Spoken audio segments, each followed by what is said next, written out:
কুমিল্লাবাসীর পক্ষ থেকে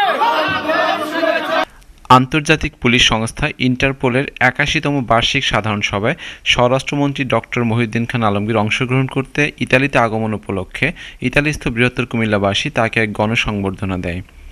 রবিবার রোমের মন্তানিয়ালস্থ একটি ৪ তারকা হোটেলে এই অনুষ্ঠানে ব্যাপক সংখ্যক প্রবাসীরা উপস্থিত ছিলেন।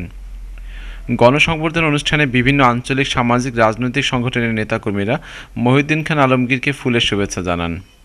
চাঁদপুর জেলা সমিতির সভাপতি নাসিরউদ্দিন মানিকের সভাপতিত্বে এবং আবুল খায়ের পাঠান ও মাইনুল আলম খোকনের পরিচালনায় অনুষ্ঠানে বক্তব্য রাখেন সর্বইউরোপ আওয়ামী লীগের সহসভাপতি কে এম লোকমান হোসেন, ইতাল বাংলার সভাপতি শাহ মোহাম্মদ তাইফুর রহমান সোজন, ট্রাভেল অ্যাসোসিয়েশনের সভাপতি জাহাঙ্গীর ফরাজি, নুরুন্নবী তালুকদার, জসিম উদ্দিন সহ আরও অনেকে।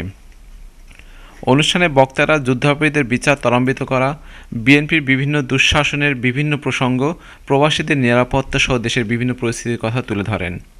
প্রবাসীদের বিভিন্ন দাবির জবাবে মহিউদ্দিন খান আলমগীর বলেন, আমি আপনাদের এই নিশ্চয়তা দিচ্ছি যে সাময়িকভাবে কিছু বিলম্ব ঘটলেও এই হত্যাকাণ্ড সহ সকল হত্যাকাণ্ডের বিচার আমরা বাংলাদেশে আইন অনুযায়ী সমাপন করে একথা সকল সন্দেহকে প্রতিষ্ঠিত করব যে বাংলাদেশ অপরাধীদের অভয়ারণ্য নয়।